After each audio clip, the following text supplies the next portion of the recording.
I never thought I'd feel like this. Yeah.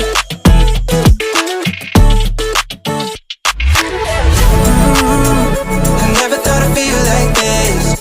Ooh, never thought I could be. I never thought I'd be on my shit, be on my. I'm spending my time in love like I should. No more struggling, I'm all good. Yeah. I never thought I'd feel like this. Feel like this. Feel like I never thought I'd feel like this. Feel like this.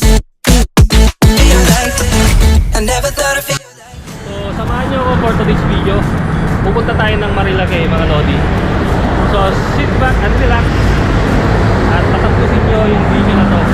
So kung bago lang pala kayo sa video na to, or kung bago lang po kayo sa YouTube channel ko, click nyo lang po yung subscribe button, nakikita nyo sa screen, and click nyo na rin yung notification bell at click nyo yung all. So tara, samahan nyo ako mga lodi sa Marilake. Let's go!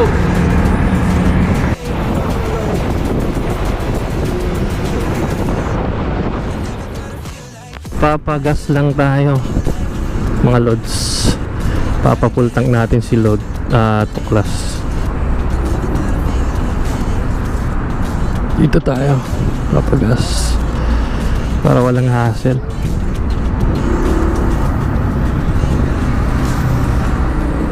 Let's go, let's go.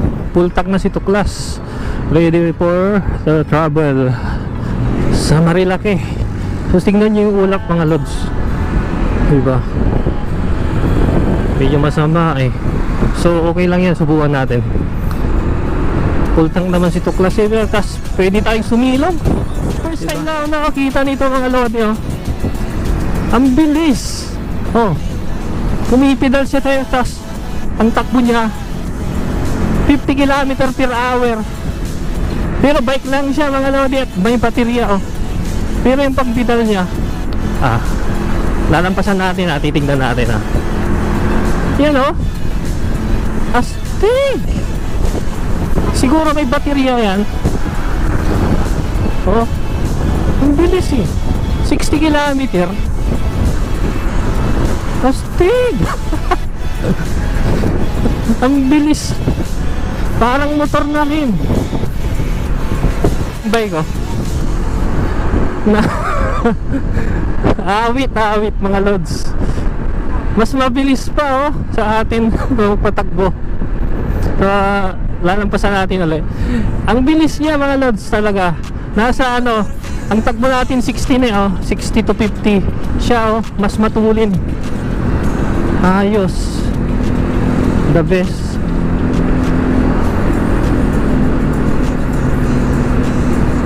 Wala, nandun na siya oh. Oh, nasa gilid lang siya, mabilis. Awit. Oh, di ba? Awit mga lods, awit. So as of 6:42 AM mga lodi, Marcos Highway na tayo sa Marikina. Malapit na tayo sa katotohanan. So tingnan nyo yung mga riders nakasabay natin, marami. Tapos dun sa Shell, dito sa may Marcos Highway, ang daming mga mga riders, mga bikers. Papunta yan sa Marilake. So yun yung hobby nila. Every weekend yung mga yan, pupunta yan sa Marilake. Tulad natin, pagka gusto natin na malapitan lang na chill ride na may nature, so Marilake tayo. So magandang panahon dito sa parting Marikina. Tingnan nyo mga lods. So, pero dito parte madilim eh, makulimlim na parang may dyan at pagulan. Ito maganda oh. So as of 7:06 AM na Sierra Madre na tayo mga lods. Oh, Marilake na tayo. Madadaanan na natin yung bulubundukin. Yan oh. Wow. Woo!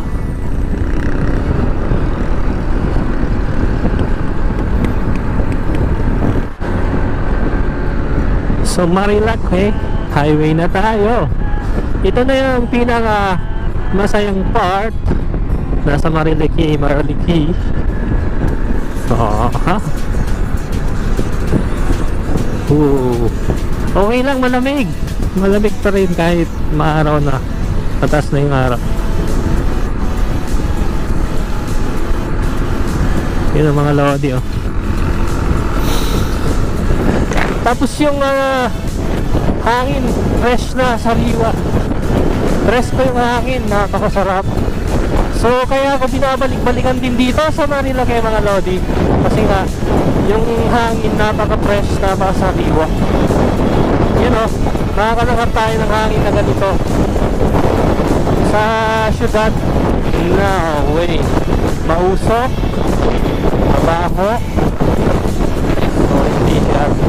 Ito nakaka-relax. Yun o. Kaya bumabalik-balik tayo dito sa Marilake. So ito na yung part na tanaw mo yung may overlooking dito. Tapos kurbada talaga, oh. Dito. Yan. So Marilake Highway na to. Pinalapad pa nila yung kalsada mismo. Hopya. Yun, nakakapakalamig na. Oh, papasok na tayo sa Marilake Highway. Sierra Madre na to mga lodi, oh. Sarap. Ito yung masayang part dito. Wow. Last na pag-ride natin dito nung April, medyo mainit, summer. Tuyot yung mga ano dito, tuyot yung mga anong tawag dito, yung mga damo, mga puno, mga halaman, tuyot. So ngayon green na green siya kasi nga ano na, amihan na at tag-ulan. Kaya green na green ngayon ang Marilake. Napapasok na tayo sa Boso-Boso. Ito na yung laging tinatambayan, tambike ng mga riders, yung Boso-Boso Shell sa may Shell Pugon na ang tawag yan, eh.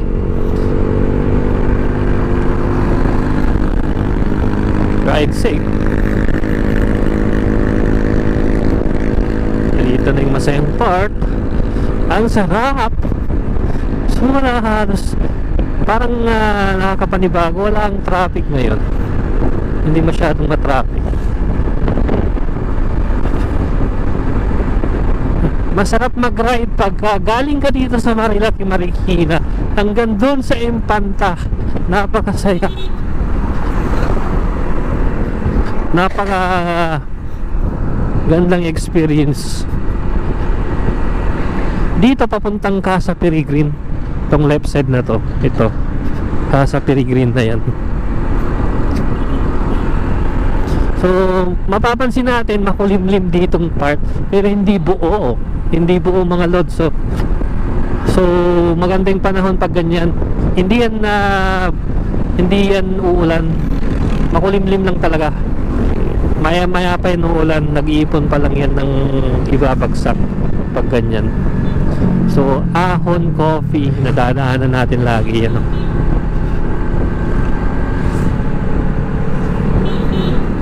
So yung mga riders na kapwa natin, oh. Diba?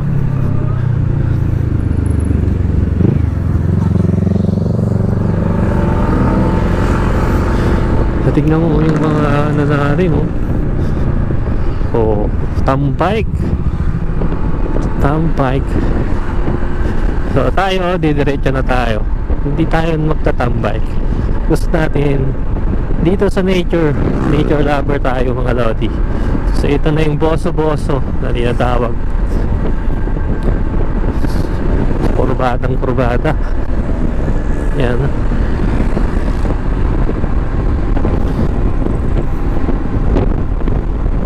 Wow! Ang gagaling din ng mga bikers, no? Ang lalakas ng katawan. Hindi nila lintaan na yung init. yung pagod, sanay na sanay sila, batak na batak. Kasi yung bike nila magaan lang kasi yan, tas mabilis. Yan o, nakikisabay sila, nakakasabay sila eh. Yan o, tapos nakikita yun yung ano sila, may ano kasi yan eh, gravitational position, may ganun. Yan o, makikita natin yung ano dito, yung ginagawang dam. Uy, si Colonel Busita ba yan? Ay hindi, Colonel Busita. 1, 2, 3 Sawa ni Marie. Wow, sarap, sarap ng ganitong ride lang. So mamaya hindi na tayo dadan dito, doon na tayo natatagos sa Antipolo. Kasi pag babalik tayo nakakasawa at babalik tayo dito ulit. So iikot na lang tayo doon sa Antipolo. Wow, ang sarap. Ito yung masarap sa feeling na nagra-ride. Ang malaya tayo. Tapos habang nagsa-sound trip, parang nasa ibang dimension kayo mga lods eh. Parang wala ka sa mundo, nasa ibang mundo kayo, may sarili kang mundo. Nakaka-relate din pa kayo mga rider, kapwa ako riders. So yun, yung masarap pag nagra-ride, parang nasa ibang dimension tayo. Yun o, tapos nakikita may maraming mga tanawin na katulad ganyan, ng ganyan o, diba? Sarap! Maraming pasalamat natin sa Diyos, pinaparanas sa atin yung ganito, diba? Yung ganitong pakiramdam, malaya, na kapag travel, yan o, yung kabundukan ng Sierra Madre. Yung Sierra Madre na yan, malaking tulong yan mga lods. Yan o, malaking tulong yan sa mga bagyong dumadaan sa Luzon. Siya yung nagpapahina sa bagyo pag tumatama ang bagyo sa atin. So sinasalubong niya yung bagyo. Pagka dadaan na sa kalupaan, mahina na yung bagyo. So napaka laki ng purpose ng Sierra Madre talaga. Ang galing, naiipit yung dalawang bata. So yan yung masarap habang nagra-ride. Okay, mga kapwa natin riders. So wag naman nilang sirain, diba? Wag natin sirain yung kalikasan, kasi malaking bagay yan. Kaya yan, may purpose yan. Ba't nandyan yung mga yan? So wag nating sirain sa kasakiman, sa kung anumang bagay, material na bagay na makukuha natin dyan. Wag nating sirain. Napakaganda talaga ng view, hindi ka magsasawa. Hanap tayo ng spot na mapagpapaliparan ng drone, yung maganda-gandang spot. Dito kasi may mga patag pa, mas marami pang kabahayan. Kapag nandyan na tayo sa gitna, yun na yun, doon na tayo magpapalipad ng drone para may spot, makuha tayong maganda-gandang spot. So mapapansin natin may doon, may bahay doon sa gitna ng bundok. Sana all, sana all. Ang ganda ni ate.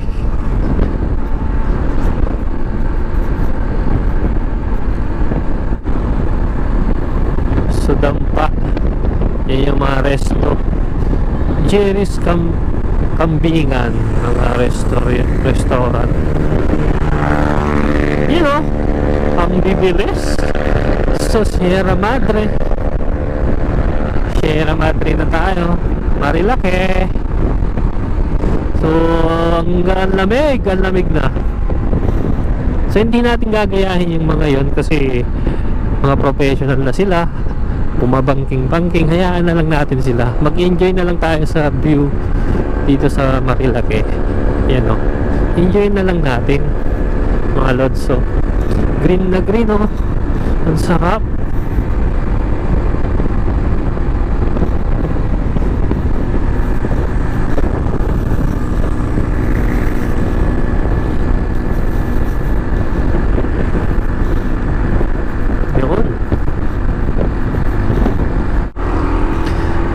So ito na yung masayang part dito. So hahanap tayo ng spot dito sa may parting gitna. Kaso nga lang yung mga nakakapunta dito, nakaka-relate.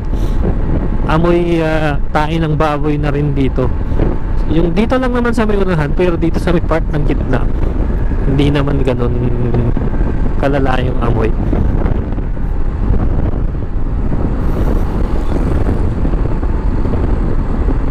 Yun. Tanaw na natin yung pabundukan. May mga kabahayan pa kasi dito.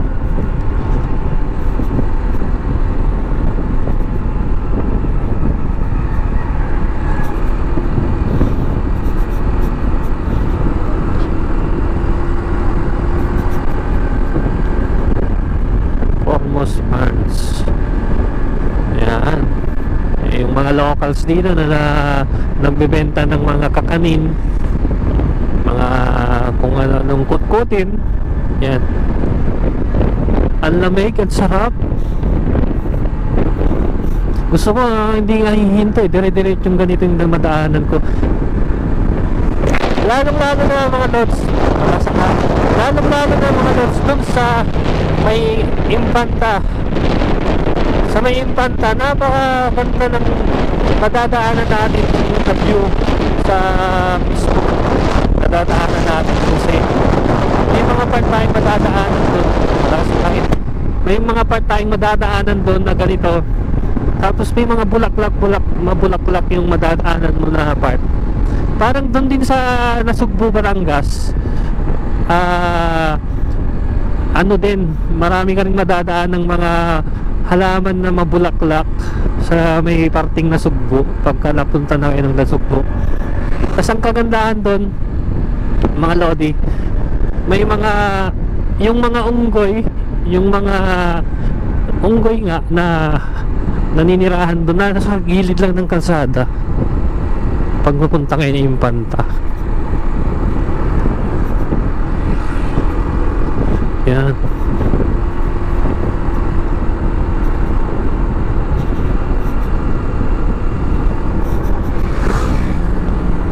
So, napakaganda ng view dito.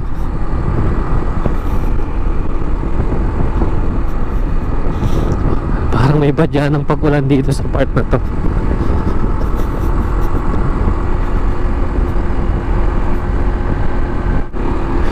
So nandito na tayo sa Palo Alto. Palo Alto na to. Green na green ngayon, napakaganda. Wow! Yun yung nature, oh.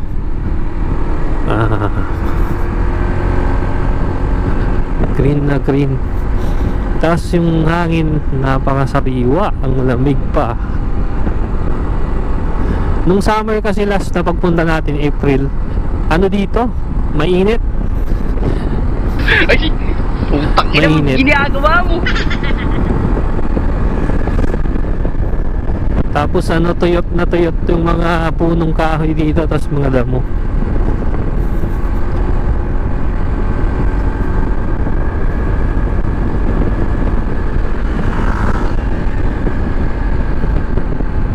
Yan, dahan-dahan lang dito, baka may mag-overshoot.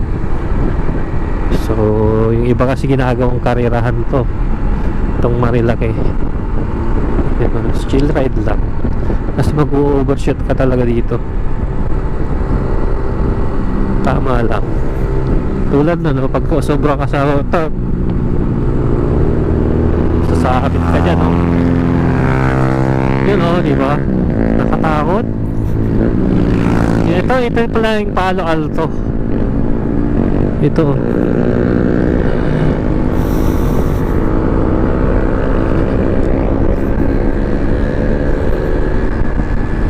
Palo Alto.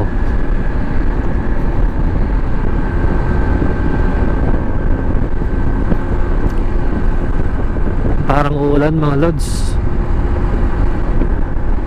Ang lalakas noon yung mga nauna sa atin. may back ride pa. So may landslide, delikado, nagkaka-landslide din dito eh. Umaambon. So umaambon na. So delikado lang, risky to kasi nga yung galing mga bato na galing dyan sa taas, pwedeng may tendency bumagsak yan. Yun o. Kaya delikadong magtagal magbabad dyan. Yun ang lalaking bato. Pag tinamaan ka nyan, may kalalagyan ka talaga. Tambay. Nasiraan sila dun. So kilometer 45, dito yung laging may na-aksidente mga lodi, dito sa part na to. Kasi sobrang gigil na siguro oh. May ano kasi to part na kurbada talaga, kurbada. Tapos may part na straight na palusong. Ito na nga oh, nakakatakot. Yan oh, straight siya, maya biglang kurba. So no, delikado. So wag naman nilang gawing racetrack kasi ang kalsada ng ganito. Ang sarap po, you know. Ganda. Ito yung binabalik-balikan ko dito eh, yung part na to. Parang hindi ka makapaniwala mga lods na nandito, ano, totoo, di ba? Ang sarap ng ganito. Parang ano, akala mo picture lang o ano, yung itong ganitong lugar na napakaganda, di ba? Yan o, sarap. Kaya nga binabalik-balikan ko to, isang part na to. So napakaganda ng tanawin talaga. Hindi ko talaga ipagpapalit ang Marilaki. Tas Nasugbo din pag napunta tayo sa Nasugbo, lalong lalo na dun sa part na kung nanggaling ka ng Batangas, iikot ka dun sa may part ng basta Batangas, sa may Tagaytay, iikot ka. Hindi ka dito sa Cavite dadaan. Napakalupit ng view mga lodi. Kung mapupuntahan nyo din, madadaanan nyo, parang akala mo hindi totoo yung lugar, parang nasa ibang dimension ka.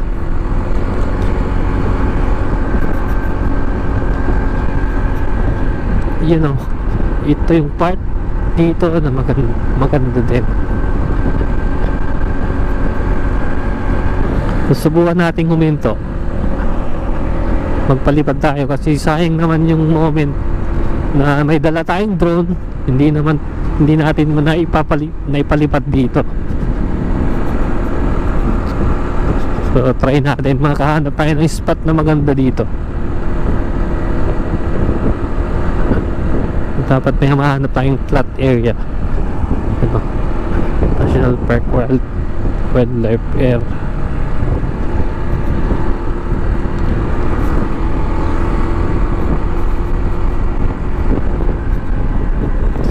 Oh, palusong, tas kurbada na kaunti. Yan, ganda.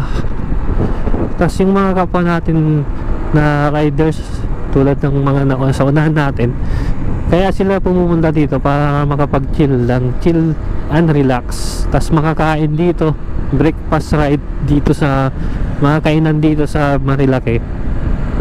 Yung iba kasi ginagawang karirahan tong Marilaki, kaya hindi ito, minsan natatakot yung ibang pumunta dito. Itong part na to, diba, ganda, ang ganda. Wag naman nilang gawing karirahan kasi nga napaka-risky. Tingnan nyo naman yung kalsada at mga kalye dito, ang sikip, tulin na masikip, Tapos gagawin mo pang karera. Ito yung laging may na-aksidente, itong part na to, yung big C na yan, yung ito to. Yan, para maging aware kayo, para hindi na gawing karera yung, you know, may nakalagay na nga na prone accident eh, di ba? Pero ginagawa pa rin karerahan. So sa Marilake, napakaganda dito. So, yung nature nasa tabi mo na, nasa harapan mo na yung nature. Tapos mahilig ka pang mag-camping, di ayos. Ayos na ayos. Kahit every weekend lang, nakaka-recharge kasi. Halo, di aminin ko, yung ganitong nature nakaka-relax to, nakaka-recharge. So mari-recharge ka dito, mari-recharge ka dito sa ganda ng view, sa hangin, sa riwa. Tapos sa yung tanawin, nakakatanggal ng stress yung ganito. So yun mga lods, nakahanap na tayo ng spot na pagpapalipan natin ng drone na hindi masyadong mainit at hindi masyadong risky. Kasi yung iba dito sa gilid, napaka-risky, delikado, baka may mag-overshoot o masagi tayo sa kalsada. So dito tayo, papakita ko.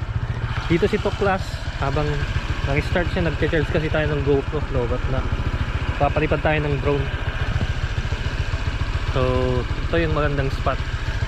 So tara, samahan nyo ako para magakuha na natin yung Marilake ng maganda-ganda ng drone shot. So dito, bangin pala to.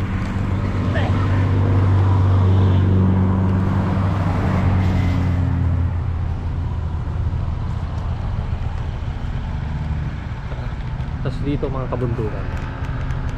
So ito pala yung jacket natin na bago, first release mga lods, oh. So ito yung bagong jacket natin na pinaprint. So ito, tapos meron pa siyang logo sa likod, so dito, larga na tayo dito sa spot na to.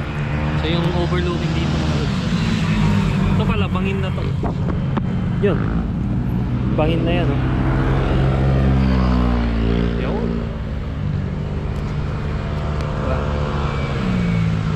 Mga kabundukan dito sa Sierra Madre, Marilake. Tara. So larga na tayo mga lodi.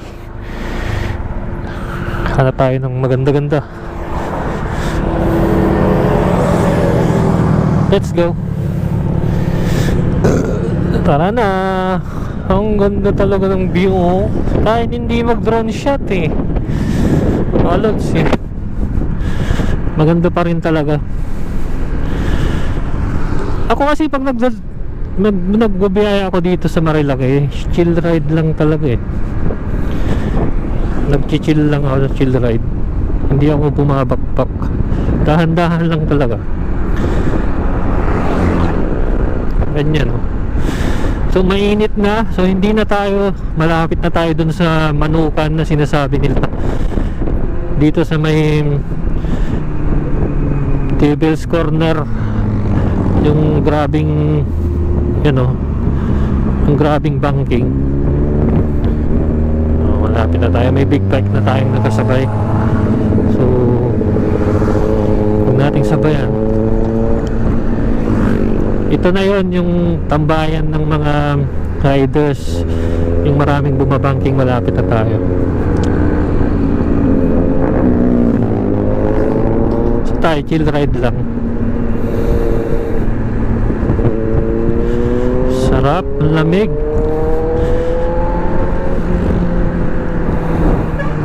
So kung sinipag tayo na magkuha ng drone shot, magdo-drone shot tayo, pero pag hindi na, mainit na kasi pagbalik, so hindi na tayo talaga hihinto.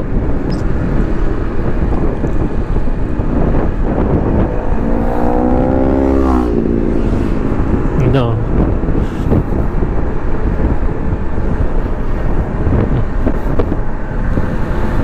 So napag-desisyon na natin, hindi na kasi mainit na.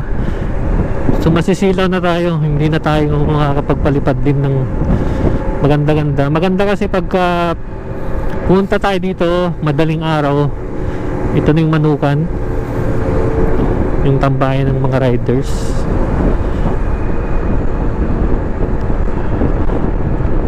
Next time na pagpunta natin dito, dapat madaling araw. Unahan na natin, mabagal yan. Madaling araw mga lods.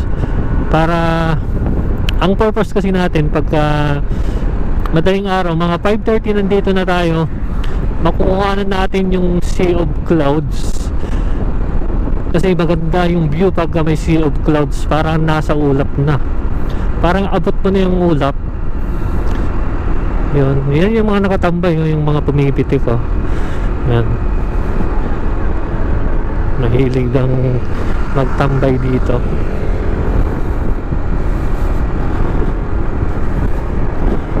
Yan, wala ang pag ganitong oras. Time check tayo mga lodi, 8:37 AM na ng umaga. So not bad, hindi pa gaano mainit at maulap ngayon kasi. And nakisama yung panahon, hindi naman na tayo tutuloy dyan. Antipolo na tayo.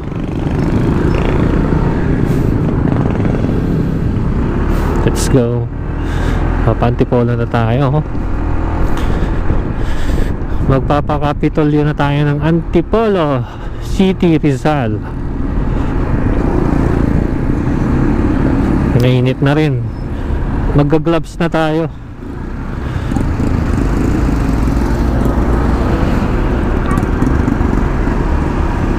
Gagamit na tayo ng gloves kasi masusunog yung kamay natin. Balat natin na naman eh. Susot natin yung gloves natin.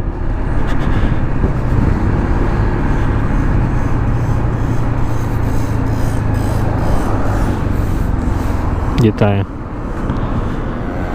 So time check tayo mga lodi, 8:49 AM na. Mainit na, kaya kailangan nating bumalik ng Maynila kasi nga traffic na dito sa parting Antipolo sa ganitong oras. So kung bago lang pala kayo sa aking YouTube channel mga lods, at kung gusto nyo ng ganitong video tulad nito, travel adventure vlog at iba pa gamit ang motor, ay subscribe na po kayo at click nyo yung i-ring nyo po yung notification bell para lagi po kayong updated sa ating in-upload na videos every week. Tapos mag-comment na rin po kayo mga lods at follow nyo rin po ako sa aking Facebook page sa Agent 27 Riders sa Facebook page.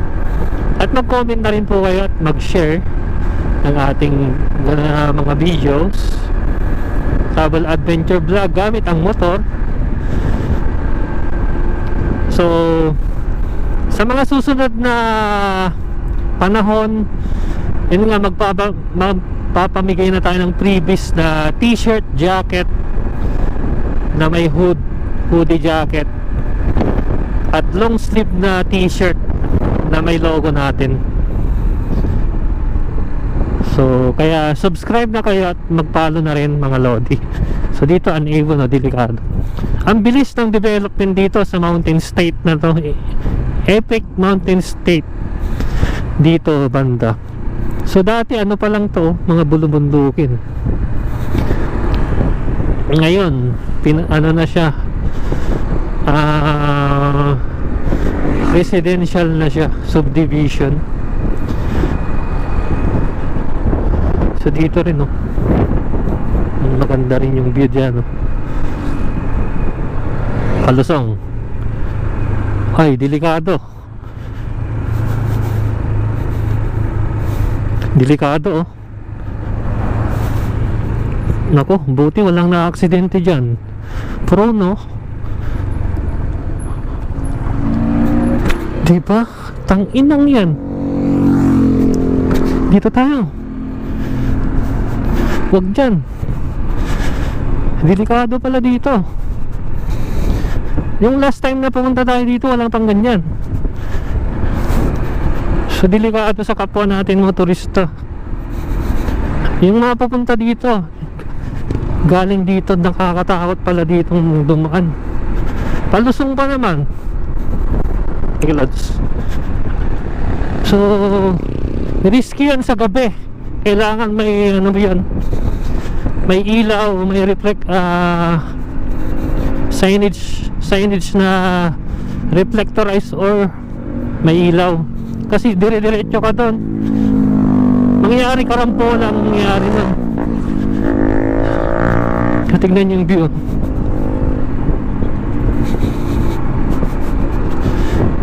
Wow, ito na.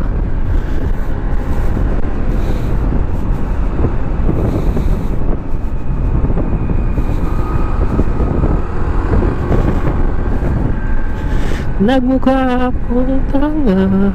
Ganda ng tugtugan natin ngayon. Eraserheads, mga 90s na band, OPM band.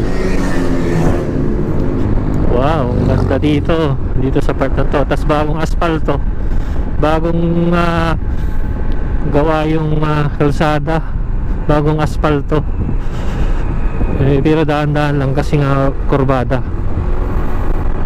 Maganda rin yung view dito eh. So unahan na natin sila. Yan o.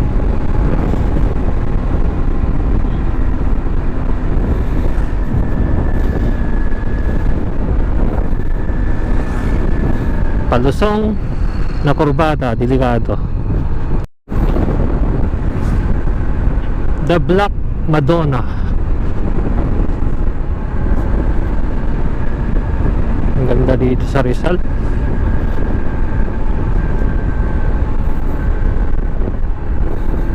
Ang ganda ng mga kadadaanan natin. Nature, talaga nature.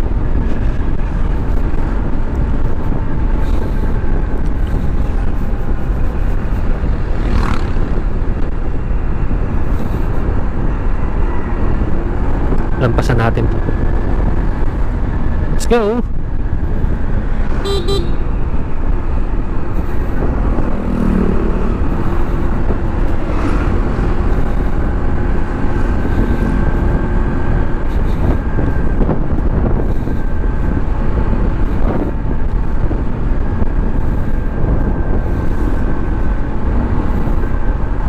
Sarap ng biyahe habang nagsa-sounds. So hindi natin ramdam yung pagka-boring, pagkabagot sa biyahe. At gising na gising tayo kasi may sounds. Nagsa-sounds tayo. Yan yung kagandahan ng nagsa-sounds.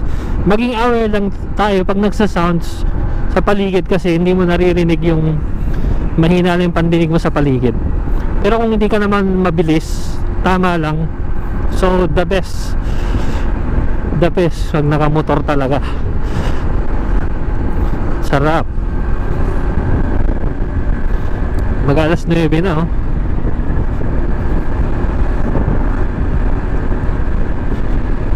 Magna 9 AM.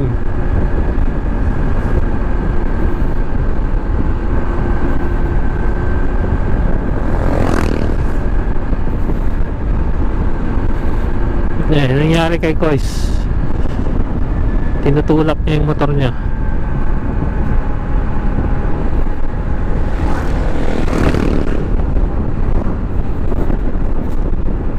Uneven.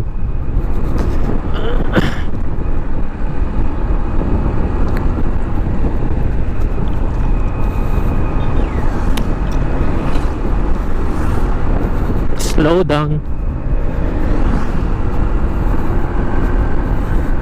Shout out mga nakakabike, mga bikers, bike enthusiast. Marami palang ginagawang mga kalye ngayon. Hala,